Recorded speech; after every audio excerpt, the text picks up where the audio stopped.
Salve, salve, galerinha cachorreira, tudo na boa? Então, Vida de Monitor Live hashtag 3, seja muito bem-vindo para você que está nos assistindo agora pelo Instagram. Este vídeo, e esta live está sendo gravado no dia 17 de agosto de 2021, às 20 horas. Nosso convidado de hoje, Humberto Schmidt, médico veterinário comportamentalista, vai falar sobre educando cães com métodos adequados. Tá bem? Então vamos chamar o Humbertão. Vamos chamar o Humbertão para essa live que está começando agora. Aí. Vamos dar sequência então. Vida de Monitor. Live 3. Galera, olha aí, o homem tá na área. Daí, E Humberto! aí, e aí, Carlos, tudo bem? Tudo ótimo e contigo, meu querido? Tudo Vamos, certo, graças a Deus. vamos ajeitar. E a mãe e o pai tá bem? Também, graças a Deus, todo mundo bem aqui em casa. Coisa boa. E o Totó? E tá bem, aham. Na medida do possível, tá bem, velhinho. Velho, o velho guerreiro Totó. É, É Totó 11 o nome anos dele mesmo? essa... Isso, 11 anos vai fazer essa semana que ele tá com a gente. Tá. Eu tô acompanhando aí os passeios que tu tá dando com ele e os amigos que estão encontrando, né? Bem bacana, bem bacana. Humbertão, já de pronto, muito obrigado pelo aceite aí, do nosso Vida de Monitor, para essa live, né? É bem importante esse trabalho que tu faz e hoje, claro, tu vai explicar para nós. Mas muito obrigado por estar aqui conosco nessa hora da noite, do teu descanso Imagina, e eu contando que, pra eu gente que aí hoje. agradeço o convite. Show de bola. Então vamos lá, Humbertão. Quem é Humberto Schmidt? Esse homem aí que gosta bastante de cachorro hoje. Bora lá. Meu nome é Humberto Eduardo Câmara Schmidt, né? Eu sou de São Leopoldo. Eu me formei em veterinária pela Universidade Federal do Rio Grande do Sul em 2017. Antes da URGS, eu estudei na Unipampa de Uruguaiana e também na UBRA de Canoas, né? Então, passei por três universidades e sempre quis fazer veterinária desde pequeno. Sonho de criança, assim, acho que foi uma das primeiras profissões que eu comentei. E acho que eu tinha uns 5, 6 anos, já dizia que queria ser médico de cachorro e gato, né? E aí entrei na faculdade, já tinha feito alguns estágios na área de clínica, gostava, só que pelo quinto semestre, eu assisti uma palestra da Joyce Peruzzi, que é uma referência, né, aqui no Rio Grande do Sul e a nível nacional também em comportamento. E, pá, amei, assim, amei o tema, achei muito legal e achei que tinha muito a ver comigo. E So- aí, a partir da... Pode falar, pode falar. Sobre o que era a palestra, Humberto? Era comportamento geral de cães e gatos. Então, foi Hum, uma tarde inteira justamente na cadeira de bioclimatologia e etologia. Só que essa cadeira, lá na URGS pelo menos, né, é muito mais voltada para comportamento de animais de produção. Então, né, animais, gado, enfim, bem mais para essa questão do gado. Então, uma aula ela participava, ela vinha fazer uma palestra, né, que pegava toda tarde, assim, falava sobre cães e gatos, e ali eu, me apaixonei e pensei, é isso que eu quero fazer, né? É isso que eu quero seguir. E eu nunca tinha ouvido falar que veterinário poderia trabalhar com comportamento, né? Então, até os nossos colegas clínicos também, agora está começando a ser mais incentivado, assim, mais divulgado, né? A gente não tem muito acesso a esse tipo de informação, nem mesmo na faculdade. Então, a partir dali eu comecei a conversar com ela, pedir estágio, né? Te acompanhei também em alguns treinamentos, né? Em Porto Alegre, no Hamburgo. E daí comecei o estágio com ela, o estágio final, no caso, né? Eu fiz o extracurricular no último semestre e o curricular. Então, o meu TCC também foi voltado para comportamento de cães. E além de fazer o estágio com ela, eu também fiz um estágio aí na Dálmatas, né? Então, trabalhando como monitor, aprendi muita O, coisa mesmo. o Mano e o Tado estão com saudade de ti, tá? Imaginei, imaginei que tu ia Sacanagem, comentar. sacanagem. Humbertão, deixa eu já te fazer uma perguntinha sobre a tua faculdade. Dentro de toda a Uhum, faculdade que tu fizeste, né, tiveste apenas essa cadeira ou essa aula, né, sei lá de quanto tempo ali, com a Joyce sobre uhum. comportamento? Só essa aula. De 5 anos e meio, eu levei um pouco mais de tempo, digamos de 6 anos de faculdade, de comportamento de cães e gatos, tu tem uma aula de talvez umas 3 horas, no máximo, assim. Umas 3 horas, 3 horas e meia, digamos. Então, tu imagina, né? Fraquíssimo, né, meu amigo? Demais, demais. Até na parte de medicina de cães e gatos, eu comentei esses dias com alguns colegas. Eu acredito que a parte de comportamento tem que entrar na grade curricular, porque é muita coisa que a gente descobre e pode, mesmo que tu não atue na área, né? Tu pode usar esses conhecimentos na área clínica também. Então, tem muita coisa que, por exemplo, animais agressivos, né? Antes de pensar numa parte comportamental, esse animal pode estar sentindo dor, né? Então, uma parte clínica também. Então, fazer um diagnóstico diferencial para algum tipo de enfermidade, de problema clínico, né? A E é muito parte, pouco divulgado, é pouquíssimo. é, a parte clínica hoje, acredito que seja uma demanda muito grande, né? Porque a gente está com uma demanda muito grande de animais domésticos, né? E vou te dizer Sim, assim, ó, faz toda a diferença tu ter alguém que entende um mínimo, né? Um veterinário que entende um mínimo de como abordar um paciente ali e tal, né? sim, Isso com bem certeza, bacana que a gente pode conversar com certeza. sobre isso. Então, Uhum. estávamos lá no estágio da Dálmatas, onde o Mano e o Tado estavam com saudade, e aí? E aí me formei em 2017. Aí em 2018 já comecei a trabalhar com clínica e com comportamento, né? E em 2019 eu comecei um curso de pós-graduação no Instituto Qualitas de Porto Alegre, a primeira turma aqui do Rio Grande do Sul de medicina veterinária comportamental. Então, graças a Deus abriu a turma, não precisei sair daqui, né? Porque o investimento já é já é um valor considerável, então tu ter que sair do estado, pagar deslocamento, hotel, enfim, ia ser um pouco mais complicado. Então, eu estou fazendo o curso. Faltam, se não me engano, 9 ou 10 módulos para eu me formar no curso. E foi muito importante, porque no estágio eu aprendi muita coisa, tanto na parte do estágio das consultas, quanto na Dálmatas, né? Na Dálmatas, principalmente a vivência com os cães, né? A comunicação, a questão da comunicação entre cães e a comunicação entre humano e cão também, né? Que é muito importante.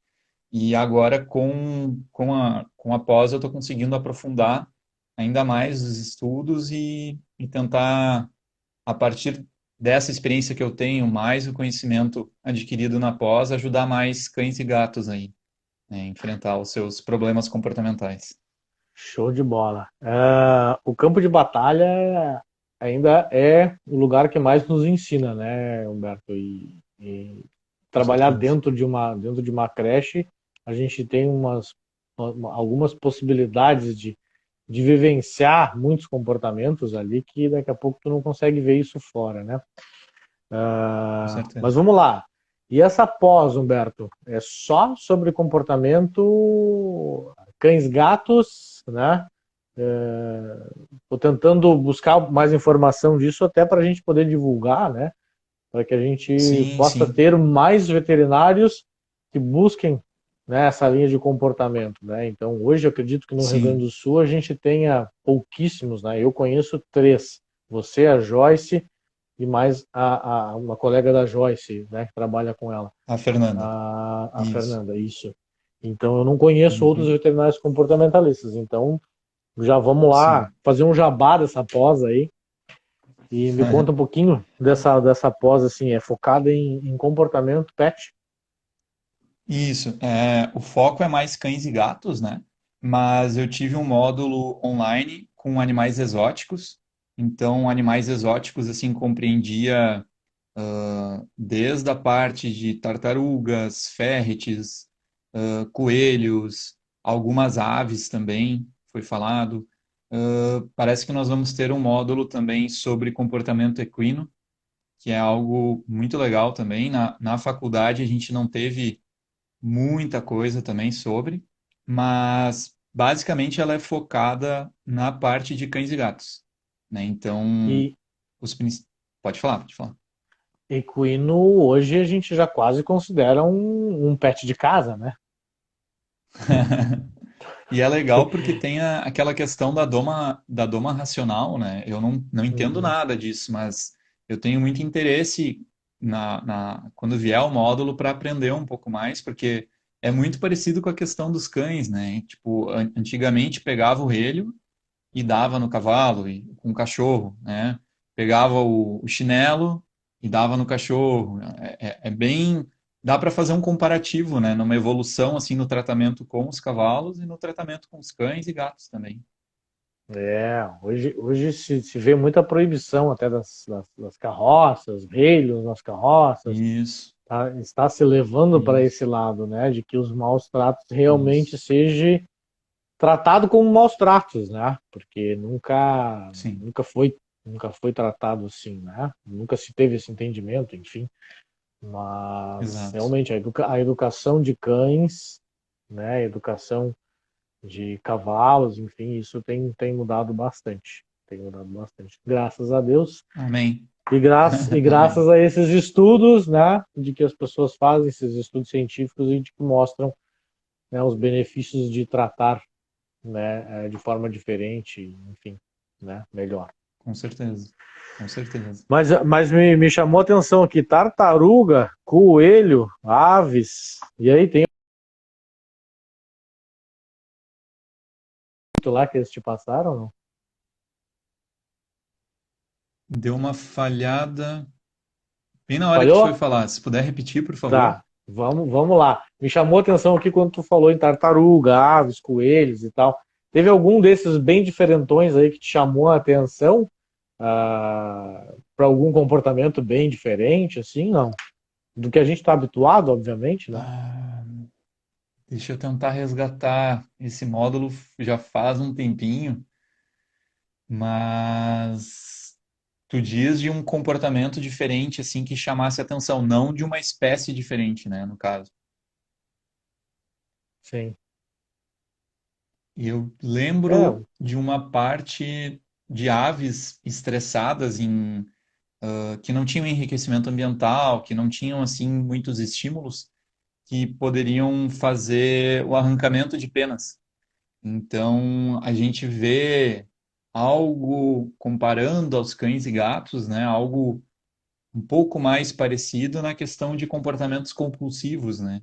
Em alguns as animais que lambeduras. também isso, lambedura. Tem um caso depois que se der um tempinho eu quero conversar também de um paciente meu aqui de São Leopoldo que teve o comportamento compulsivo de correr atrás do próprio rabo e de se morder, mas de se morder assim, valendo, de sair sangue, uma coisa bem complicada, assim. Então eu lembrei dessa questão do arrancamento de penas de algumas árvores por não receberem estímulos, né, adequados pelo Que estresse, enfim. doideira. Que doideira. Tu vê, né? Uma ave que é para ter um mundão aí para ela, né? Um bicho que sabe voar, cara. E todo mundo gostaria de saber voar, né? É verdade. Então, Bertão, vamos ao nosso assunto bem técnico, então. Educar, né, com métodos adequados.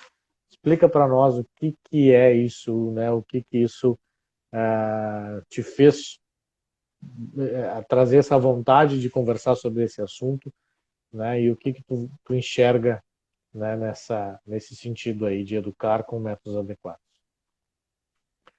Só um Muita pouquinho, gente, a Humberto. gente, aham, Deixa eu só fazer um comentário. Galerinha, Manda as Claro. perguntas aí no direct, né? Ou até mesmo aqui na caixinha de perguntas, ou até mesmo aqui nos comentários, né? A Mari está aqui no suporte lendo os comentários, pedindo então para a gente mandar as perguntas para o Humberto, para a gente logo depois que ele fizer essa parte técnica aí, a gente bombardear ele para sugar o máximo de conhecimento que a gente puder. Tá Uhum. bem? Manda as perguntas aí. Vai lá, Humbertão. Então, muita gente ainda utiliza, né, ou utilizava a questão de uma metodologia assim mais tradicional, deixava o cachorro errar, cometer um comportamento indesejável, para daí vir e corrigir, né? Então, isso a gente vê demais, demais, demais. E às vezes as pessoas não se dão conta de que se a gente se antecipar e não deixar o animal errar, talvez seja um pouco mais fácil de lidar, né? Porque, e às vezes também, as pessoas acabam incentivando comportamentos que elas julgam indesejáveis, né? Comportamentos que elas julgam inadequados. Só que elas acabam incentivando sem perceber, né? Então, acabam incentivando um comportamento com contato visual, contato verbal, ou aquele cachorrinho, né, que a família está à mesa, almoçando ou jantando, o cachorrinho vem, começa a latir, dá um pedaço de comida para ele parar. E aí acaba reforçando o latido. Então a gente comenta em medicina veterinária comportamental que a gente precisa, para poder educar bem um cãozinho, reforçar os comportamentos que a gente espera, né, os comportamentos que a gente quer que ele repita. Então, vem aí o reforço positivo, né? Que nada mais é do que tu premiar o cão por aqueles comportamentos que tu espera que ele faça, né? Então, o reforço é aumentar a frequência de um comportamento e o positivo é inserir algo. Então, tu pode, não só com petisco, né? Tu pode reforçar um comportamento com carinho, com atenção, o petisco, com a liberação de um brinquedo, né? Então, tem vários tipos de estímulos que podem ser usados como reforço. Então, basta a gente entender um pouco mais sobre o comportamento, a individualidade daquele animal, né? Então, premiar logo depois que aquele comportamento foi executado, né? Então, não adianta também o animal fez aquele comportamento esperado, passou ali uns minutos e a pessoa reforça. Tem que ser logo que ele executou, né? Para a gente conseguir marcar e ele começar a repetir esse comportamento. Quanto aos comportamentos indesejáveis, a gente tem algumas outras estratégias, né? Então, a parte de se antecipar, ignorar, ou então tentar ensinar um comportamento que seja incompatível com aquele comportamento julgado indesejável, né? Então, a parte de se antecipar, porque às vezes até é bom comentar, né? Problema de comportamento, até a gente conversou um dia por WhatsApp, é sempre a médio e longo prazo, né? Às vezes as pessoas te chamam para uma consulta, para um treinamento e esperam que assim resolva todos os problemas, né? Gira uma chavezinha e o cachorro vai ser outro cachorro. Famoso imediatismo. É, então isso é uma coisa que a gente tem que deixar muito claro, não é assim. A gente vai levar um certo tempo, cada cachorro demonstra as suas habilidades e as suas dificuldades, né? E também a questão da rotina do tutor, que também vai ter as suas habilidades e também vai ter as suas dificuldades. Então, às vezes, um cachorrinho pode aprender mais rápido por conta de todo o contexto que ele está inserido, né? E o outro talvez não consiga aprender tão bem por conta do contexto em que ele está inserido também. Então, a parte de se antecipar é algo é algo muito importante porque uma antecipação não é só tu estar ligado no cachorro o tempo todo. É, por exemplo, um cachorro que destrói objetos, né? Uma antecipação seria poder bloquear o acesso dele a tais objetos que ele vai destruir, né? Ou limitar o acesso a algum cômodo onde ele vai fazer o xixi, vai fazer o cocô, para a gente poder fazer o treinamento dele, né? Então, é uma forma de se antecipar.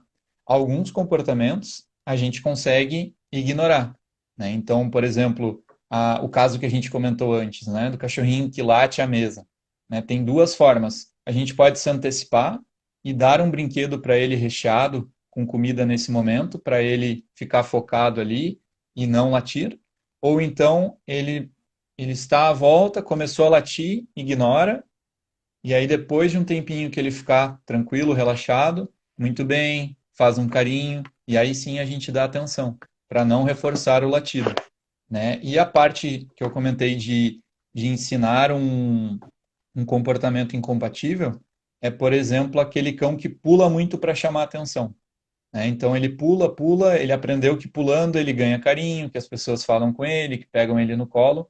Então a gente pode ensinar para ele um comando básico como senta, né? Então pede para ele sentar e ele vai, claro, tem que praticar isso, né? Não é só uma vez, é todos os dias e ter consistência. Então ele vai começar a perceber que quando ele está no chão, bonitinho, sentadinho, ele ganha um pedacinho de petisco, ele ganha um carinho, ele ganha atenção. Então são essas são esses fatores que colaboram, né, em sinergismo e que toda a família tem que colocar em prática, né? Então eu estou fazendo algo agora já faz um tempo. Eu faço um grupo no Whats com todas as pessoas que convivem com aquele animal. Claro, se elas querem participar, né? Porque não adianta, tem 5 pessoas na família. Aí uma pessoa faz tudo certinho, mas as outras estão nem aí e continuam usando uma metodologia que talvez não seja tão adequada para aquele cão. E aí a gente Como, não tem uma evolução. Oi? como isso atrapalha, né, Humberto? A partir do momento que tu não tem essa sinergia que tu falou de todo mundo na mesma vibe, né?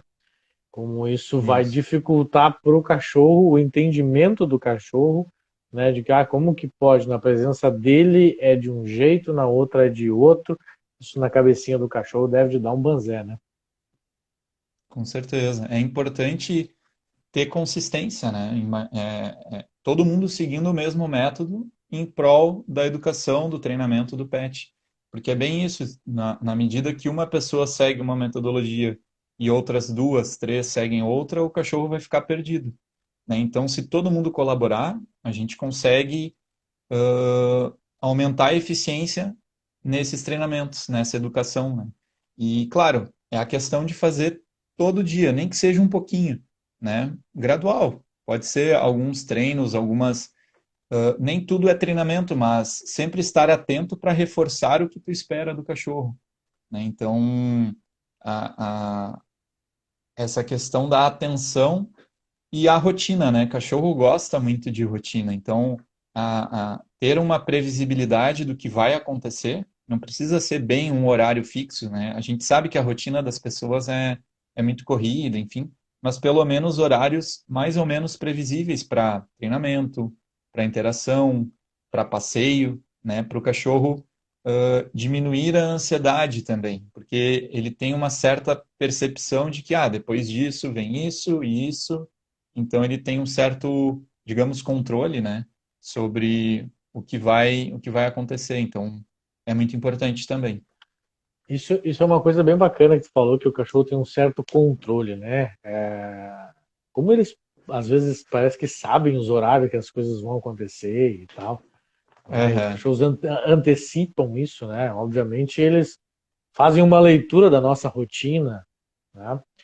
E tu falaste uma coisa bem importante ali, da gente aproveitar esses momentos, né? Então, assim, se obviamente a gente pegou um cachorrinho para participar da nossa vida, em algum momento esse cachorro realmente tem que participar da nossa vida, né? Então, pelo menos tem É. aqueles momentos que tu vai botar água pro cachorro, que tu vai dar comida pro cachorro, que tu vai levar ele para dar uma passeada. Então, acredito que seja nesses momentos de interação é que tu tem que se dedicar a realmente a treiná-lo, educá-lo, enfim, né? Tô Com correto, certeza. Humberto? Com certeza, sim. Muito Deixa importante.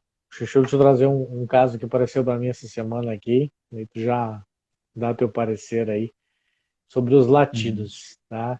A cadelinha, a dona do cachorrinho sai de casa, né, do prédio, e lá embaixo ela escuta a cachorrinha chorar. Ela volta lá, dá um petisco pro cachorro parar de latir e vai trabalhar de novo. E aí? O que tu me diz? O que a gente deveria de fazer? Essa questão dos. A gente está sofrendo bastante com a pandemia, né? Os cães da Cach... pandemia. Acho que a Cachorro da gente até pandemia. comentou na outra live, né? Tem muito É. cachorro que, por conta da pandemia, não foi socializado, o tutor estava em home office, agora está começando a sair, então o cachorro nunca ficou sozinho. Então, se toda vez que o cachorro latir, ela voltar e ainda der o petisco, pode estar reforçando esse comportamento, né? Então, reforçando o latido e toda vez que eu lato, minha dona volta e ainda me dá um petisco. Então, o pessoal, às vezes, é engraçado também, porque às vezes manda o WhatsApp, eu queria marcar uma consulta e tal, e o meu cachorro tem ansiedade de separação. Já vem com o diagnóstico pronto. Talvez não seja ansiedade de separação clássica, talvez esse animal só tenha dificuldade de ficar sozinho, né? Porque a ansiedade de separação tem aqueles sinais característicos, né, que a gente conhece por vocalização, eliminação e destruição de móveis, de objetos do tutor. Então, às vezes a pessoa já vem com o diagnóstico fechado. Não, peraí, vamos conversar um pouquinho mais. Talvez esses latidos não sejam só ansiedade de separação, pode ser alguma outra coisa, né? Então tem que investigar melhor.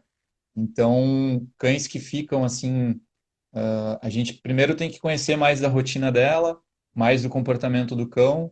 Se realmente é um cãozinho que tem um apego muito forte, de repente começar a optar, se ele fica em sofrimento, né, sozinho, e a pessoa não consegue deixar ele sozinho, tem algumas coisas que a gente pode fazer, que primeiro ir na Dálmatas, né, na creche, para não ficar sozinho, acho que é uma boa, Boa. Muito boa. né? Gostei, gostei, gostei. Sigam essa dica. Porque cães que sofrem, né, sozinhos, a gente faz toda uma questão de manejo e de treinamento para ele aprender a ficar sozinho, fazendo afastamentos graduais primeiro dentro de casa, né? A pessoa não vai deixar ele ali com um brinquedo de rechear e sair por 3 horas e esperar que vai ficar tudo bem. Não é por aí. A gente pode usar algumas ferramentas de enriquecimento ambiental, só que essa pessoa vai fazer afastamentos graduais e curtos dentro de casa, né? Depois que sentir que esse animal está mais tranquilo, já não age mais como sombra, aí dá para pensar em começar a fazer algumas saídas mais curtas, né? Mas bem curtinhas. Pode falar. Quer dizer, Humberto, que aquele cachorrinho que nos segue por todos os cômodos da casa, inclusive no banheiro, isso é um comportamento ruim. O cachorro não está bem fazendo esse comportamento. Sim, sim, porque é um cachorro muito dependente do tutor, né? Então, desde filhote é legal acostumar o cãozinho a ter momentos de uma certa independência, né? Que ele consiga ficar sozinho, que ele consiga relaxar, dormir, brincar sozinho, né? Esse comportamento de sombra, uh, mais para frente, pode ser um fator que vai influenciar para ele ter essa ansiedade de separação, se ele não for acostumado da maneira correta a ficar sozinho, né? Então, a gente tem, além dessa questão de manejo, de treinamentos graduais, tem algumas outras ferramentas que a gente pode usar, né? Depende muito do grau de ansiedade, de quanto tempo esse animal fica sozinho, se a pessoa não tem como levar numa creche, porque mora em algum local que não tem uma creche disponível, né? Se não for em Novo Hamburgo, porque em Novo Hamburgo a gente sabe que tem a Dálmatas, né? Então não A tem desculpa. melhor, a melhor. Com certeza. Assina embaixo. Então, a gente tem Ó, algumas outras ferramentas, né? Então, ferramenta de feromonioterapia já tem hoje, né? Então, para o cãozinho se sentir um pouco mais confortável quando sozinho. Tem algumas outras. Humberto, Pode falar. explica um pouquinho melhor o que que é o feromônio-terapia, tá? Para quem caiu de paraquedas nessa tua palavra aí, né? Explica um pouquinho Uhum. melhor o que que é, faz favor. Claro, claro. A feromonioterapia, ela é um feromônio sintético criado em laboratório, né? Que ele é análogo ao que a fêmea produz de 2 a 3 dias após o parto. Ela expele esse feromônio pela glândula mamária. Então, os cães, eles percebem esse odor, é espécie específica. Então, só eles percebem esse odor. Para a gente não sente, no caso, né? Então, É, na isso. verdade, eles percebem pelo órgão vômero-nasal. O órgão vômero-nasal tem duas aberturas atrás dos dentes incisivos. Então, eles captam esse odor e esse odor vai direto para o sistema límbico, está relacionado às emoções. Então, ele tem a função de ser apaziguador. Então, serve para animais que têm dificuldade de ficar sozinhos, né, em casa. Para medo de barulhos, de fogos, de trovões, ele pode ajudar também. Para um animal que tá se mudando, está chegando numa residência nova, para adaptação ao ambiente, ele também tem comprovação científica. E também na chegada de um novo pet. Então, a gente tem ele em duas apresentações, em difusor, né, que tu coloca numa tomada baixa, ele tem um raio de ação de 50 a 70 metros quadrados. Claro, tem que considerar a janela aberta, né? Se tu colocar o cheirinho ali embaixo de um janelão, tu vai perder grande parte daquele cheiro, né? E também ar-condicionado pode cortar um pouco o efeito. Então, o ideal é que seja uma tomada baixa, próximo da caminha, né? De um local que o cachorro se sinta seguro. Então, o spray aí já é para tu aplicar na caminha ou na caixa de transporte, né? Então, tu aplica, espera 15 minutos, porque ele tem álcool na formulação e a gente sabe que o álcool é tóxico para eles.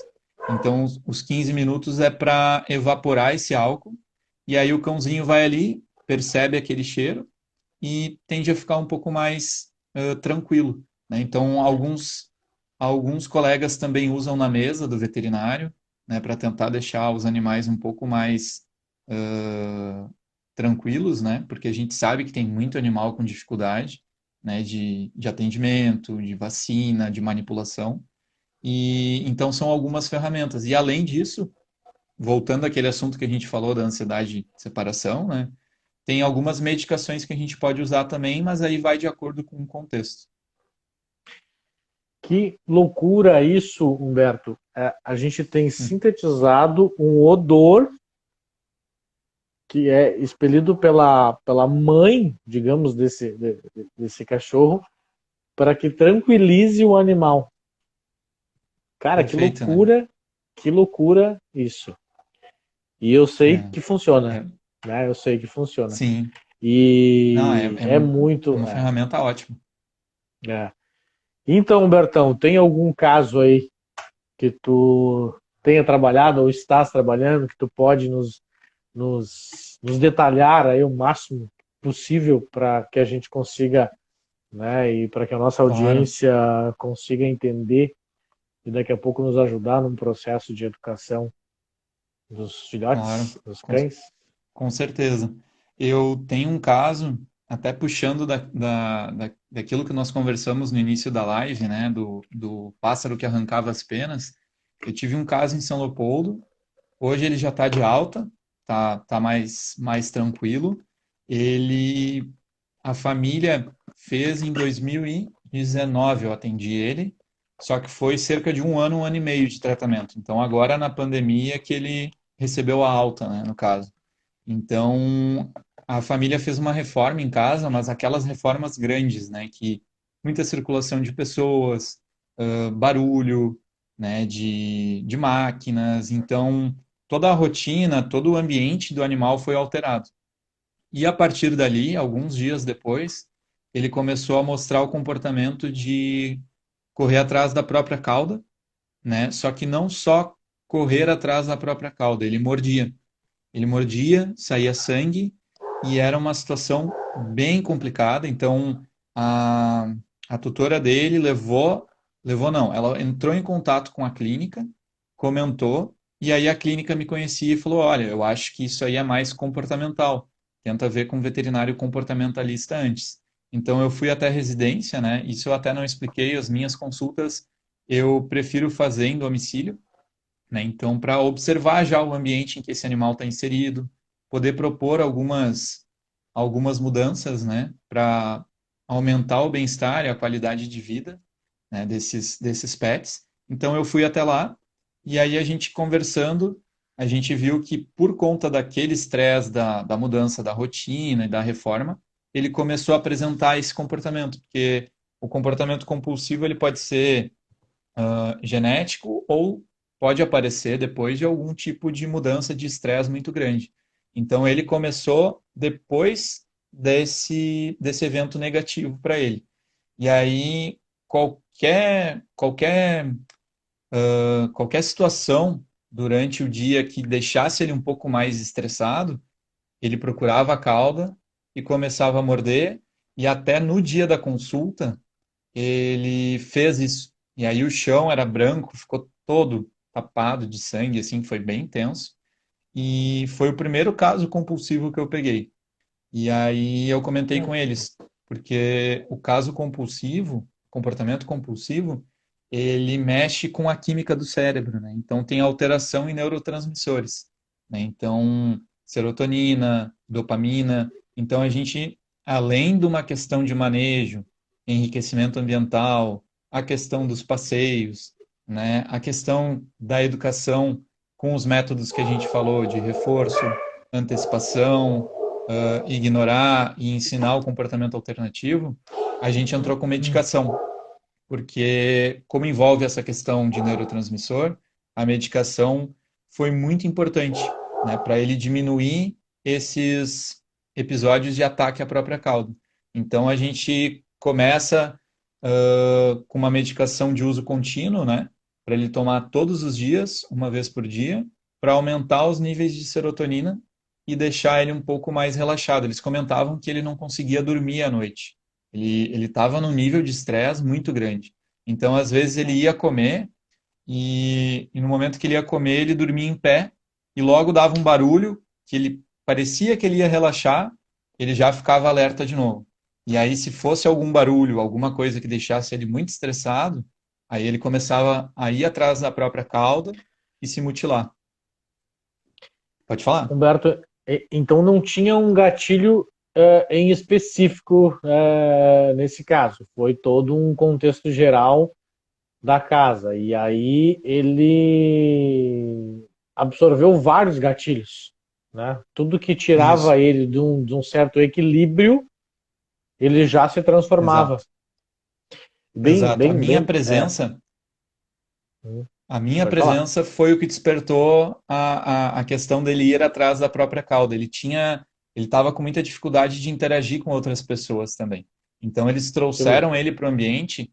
Ele estava no pátio e a gente foi conversando porque a consulta comportamental dura muito tempo, né? Em média, 1 hora e meia, porque é muita informação que a família tem para me passar. E às vezes o ponto de vista do tutor um é diferente do ponto de vista do tutor 2. Então, mas comigo ele não faz isso. Mas comigo ele faz. Então, todas essas informações são importantes para a gente poder fazer um plano estratégico para melhorar a qualidade de vida, né? Então, a minha presença lá deixou ele muito estressado. Pode falar, pode falar. E ainda tem o terceiro ponto, né? Que é o profissional Humberto conseguir, de todas as formas, né, que ele souber tirar todas as informações dos tutores, né? Sim, Porque nem sempre eles sabem também nos falar tudo, né? isso. Ah, e galera, assim, ó, aproveitando muito esse gancho, tá? Para vocês verem como a coisa é muito evoluída, é muito, digamos assim, complexa, né? Então, assim, quando eu, Carlos Constante, faço algum atendimento, o que eu falo para uma pessoa, né, de que quando ela tem que procurar, né, um veterinário comportamentalista, é de que o cérebro dele está muito rápido, está muito agitado, que ele não consegue se concentrar e nem relaxar em nada, né?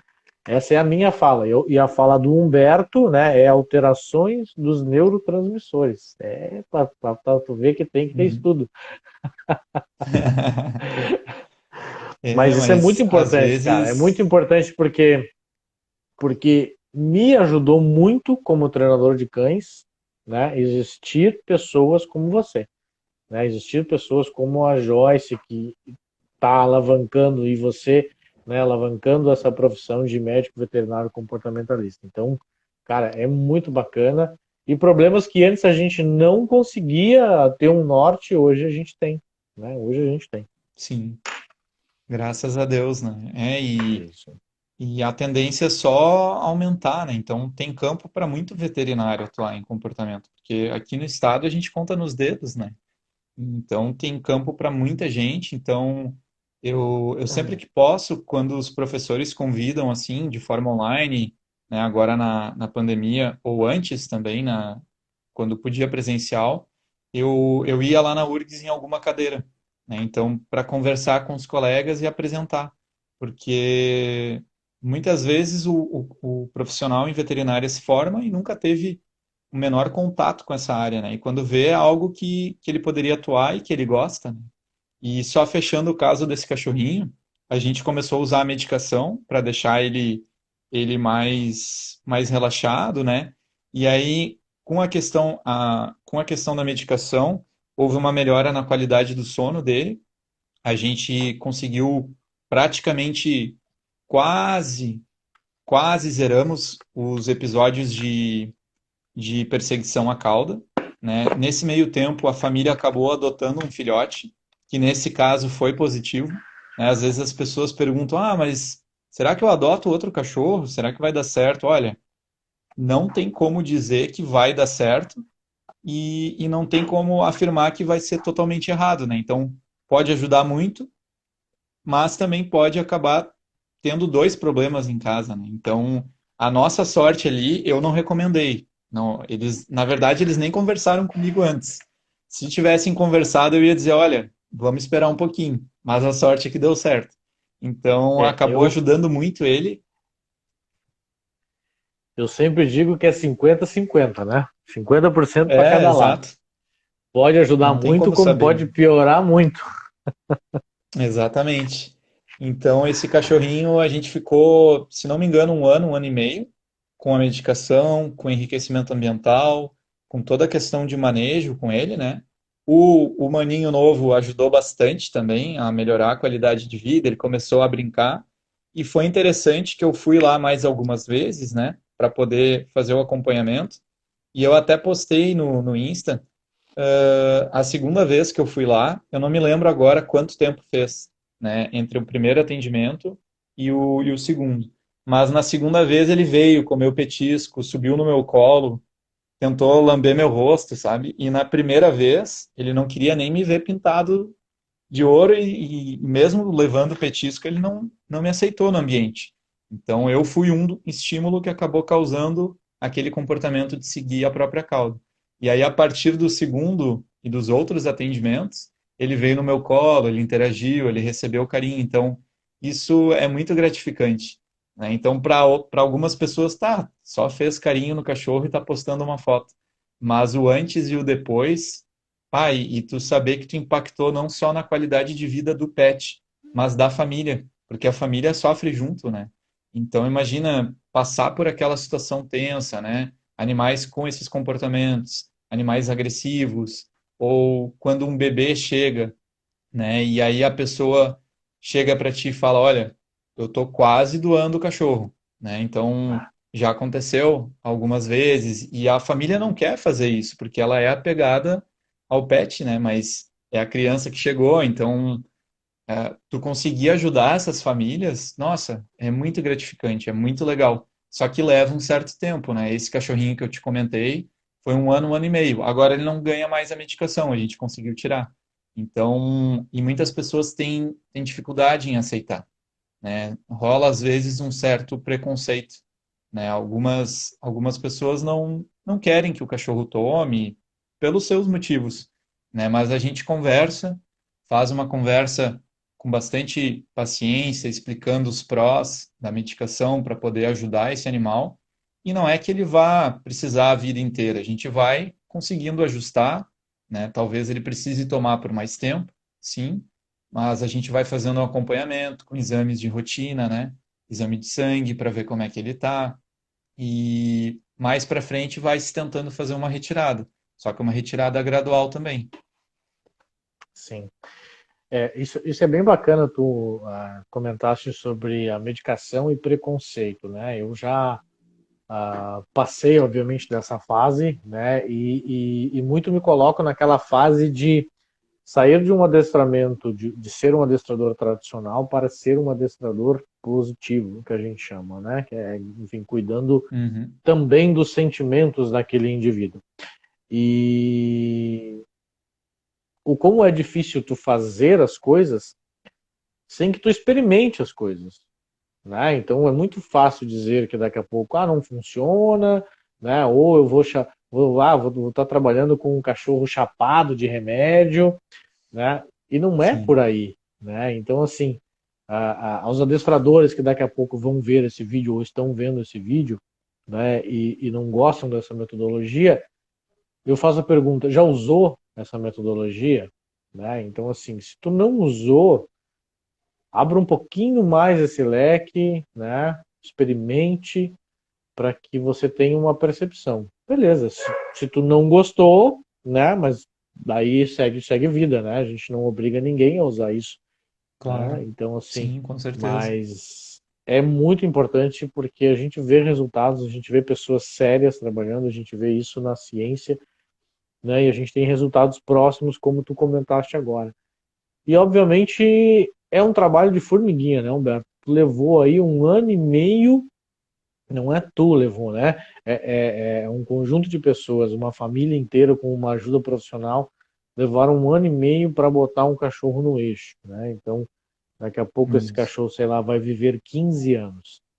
O que que é um ano e meio de trabalho? 10% da vida exato, desse cachorro, né? Não é nada, não exato, é nada do que tu daqui a pouco dizer assim, eu tenho que doar o cachorro, né? Ou vão ter que eutanasiar esse cachorro, né? Então exato. tem todas essas coisas assim que para minha cabeça hoje não funciona, né? Então eu gosto de realmente buscar as alternativas que a gente precisa. Claro, exato. Ah, Humbertão, vamos lá. Agora eu quero que tu daqui a pouco traça um cenário para a gente, daqui a pouco do que tu espera, ou do que tu está vivendo hoje. Eu sei que tu é um profissional novo no mercado, né? Além de um cara novo de idade, é um profissional novo no mercado também. Mas o que tu espera dessa tua profissão? Se realmente é isso que tu quer levar daqui para frente, se tu quer, enfim, ser veterinário comportamentalista para sempre, se tu quer ter uma clínica. Já aproveitando, eu vou te deixar uma pergunta. Existe alguma clínica hoje no Brasil especializada em comportamento, né? Assim, uma clínica que atende só dentro de alguns pré-requisitos de bem-estar. Então faz esse link Uhum. para nós aí com o empreendedorismo, né? E o que tu espera dessa tua profissão, e se daqui a pouco, Sim, né, tu almeja alguma coisa diferente que não tem no mercado, enfim, vai lá. sim. Como eu te falei, né, a área de comportamento, ela tem um potencial enorme, né? São poucas pessoas atuando e a gente vê uma demanda muito grande, porque ainda mais agora na pandemia, né? A gente conversou sobre isso na live. São muitos cães que, por conta do isolamento, começaram a demonstrar problemas de comportamento, ou até eles já tinham e as pessoas começaram a observar isso porque passaram mais tempo com os cães, né? Então, ou o vizinho reclamou, né? O Toby tá latindo o dia inteiro, né? Então tem alguma coisa acontecendo aí. E então é uma área que vai estar sempre presente, né? Sempre vai ter problema de comportamento e vai sempre ser necessário o treinador, né? O adestrador, o veterinário comportamentalista, né? A pessoa para poder ajudar esses animais. Então eu quero sim me manter na área de comportamento, né? Meu sonho é crescer cada vez mais. Eu tenho um objetivo que até comentaram ali, a Amélie e o Omar Menicum, sobre a Psicovet. Tem uma clínica no Brasil, em São Paulo, né, da doutora Daniela Ramos e da doutora Juliana Gil, que ela é especializada em comportamento, né? Elas, se não me engano, as consultas de gato elas vão a domicílio, mas as consultas caninas são recebidas lá. E a Joyce agora abriu também um consultório próprio em Porto Alegre, onde ela recebe os cães, se não me engano, e também ela e a equipe fazem os atendimentos em domicílio dos gatos, e acho que fazem ainda os atendimentos em domicílio de alguns cães. Então, eu até comentei com a Muri sobre isso, né? A Muri, minha namorada, que também é veterinária, sobre esse projeto a longo prazo, quem sabe um dia saia do papel, né? Usando a Psicovet mesmo como um exemplo, né? Tentar fazer uma clínica não só para a questão comportamental, né? Quem sabe a Positivete vire um espaço físico, né? Mas fazer as consultas de comportamento, mas focado muito também em clínica geral, quem sabe trazer outras especialidades, mas focando muito na questão do bem-estar e da comunicação, né? Então, por exemplo, conter um animal de uma forma, fazer uma abordagem talvez um pouco diferente do que algumas abordagens mais tradicionais, né? Então, na clínica eu faço bastante isso com os cães, por exemplo, né? Eu levo o petisco, eu tento fazer um caminhozinho de petisco enquanto eu estou puxando a vacina para o cachorro ficar mais confortável. Então, eu vacinei uma labrador no ano passado que ela tremia na mesa, ela tremia. Aí eu fui ver a temperatura, né? Fui tocando assim antes de fazer a vacina para ver como é que ela estava. E aí eu peguei e deixei uns petiscos, fui dando para ela. E eu falei, ó, vou ali na outra sala buscar a vacina e aí a gente faz a aplicação. E aí no que eu retornei, ela me olhou e já estava com o rabinho abanando, né? Então ela já não estava mais tremendo e com medo, né? E no momento da aplicação a gente usou o petisco, eles deram bastante petisco, ela não viu. Então ela ficou muito mais confortável naquele ambiente, né? Então tentar fazer isso em todos os atendimentos. Então talvez um banho e tosa de baixo estresse, né? Como já é feito aí na Dálmatas, quem sabe agregar, né, várias especialidades focadas nessa questão de bem-estar e de tentar deixar o animal um pouco mais tranquilo, mais relaxado e que ele goste de estar lá, né? Então, isso também é uma dos motivos que procuram um veterinário comportamentalista de animais que têm dificuldade em ir ao veterinário, né? De manipulação, de procedimentos. Então, fazer algumas sessões de dessensibilização nesse local, oferecer, né, para o animal vir, ele entender que aquele local é algo positivo e que ele não vai passar por uma experiência ruim, né? Então, quem sabe mais para frente, ainda tem que ralar bastante, ser mais conhecido, né?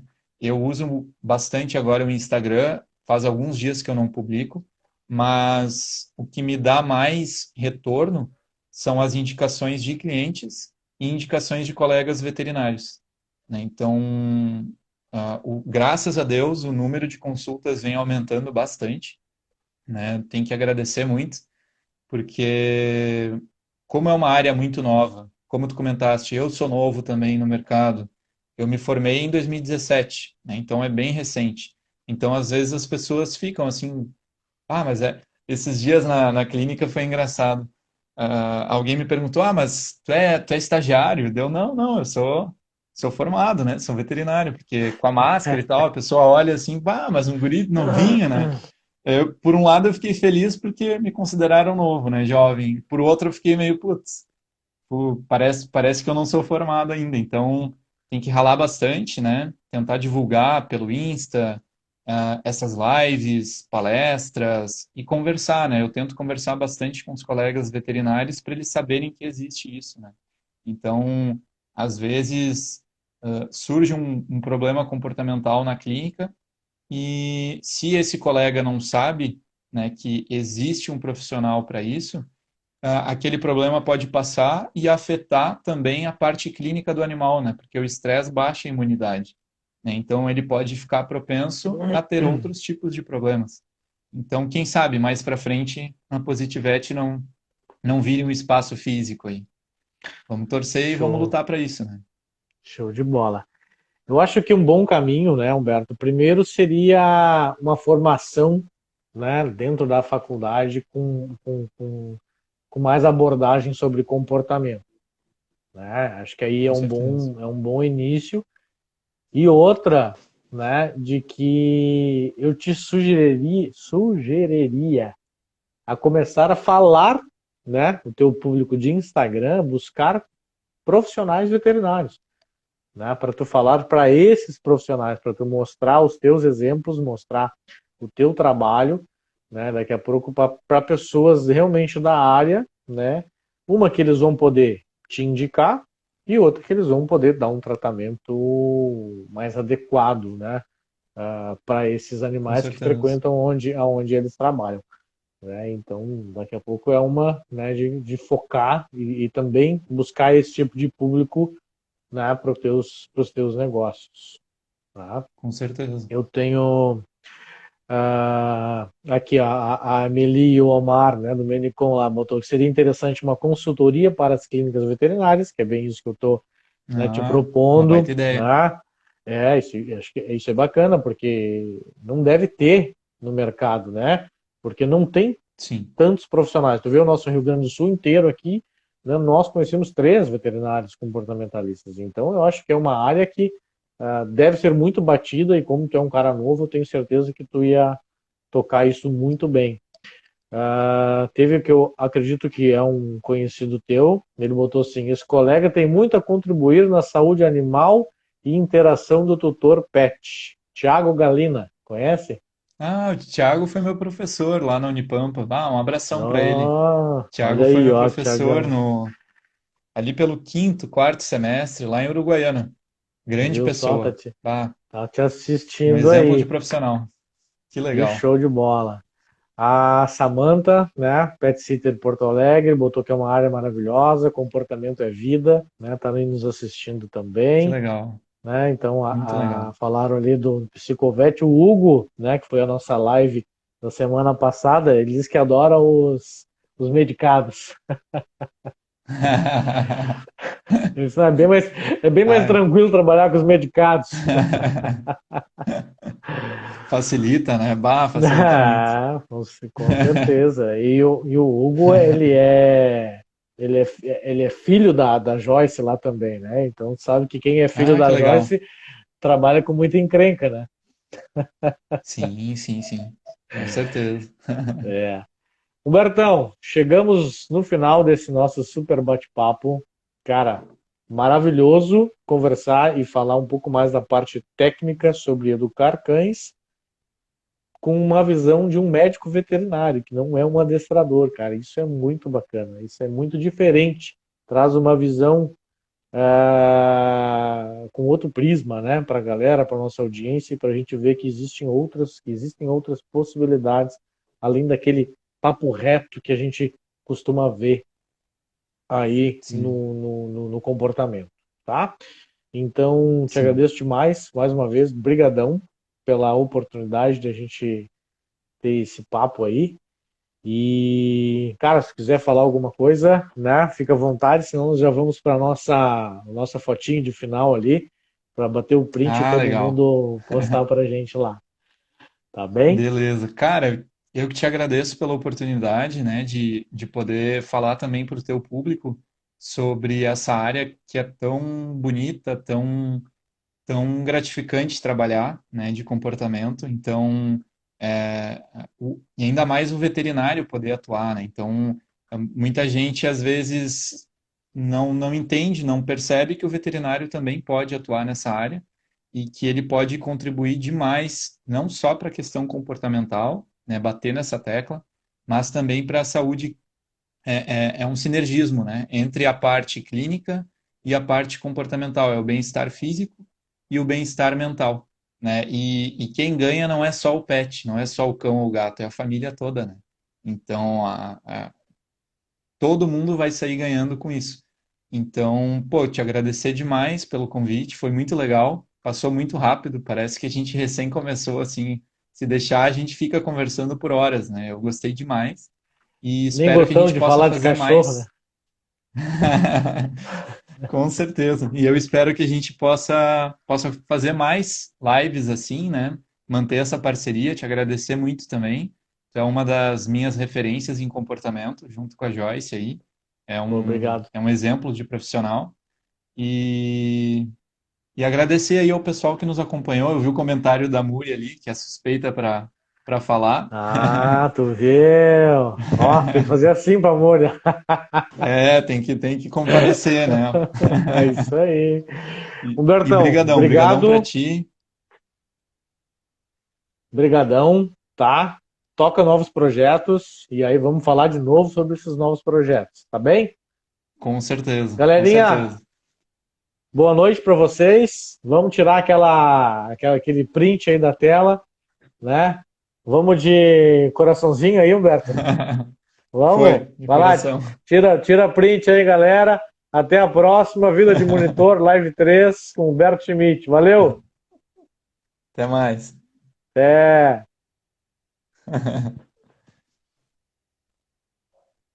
Valeu, brigadão. valeu!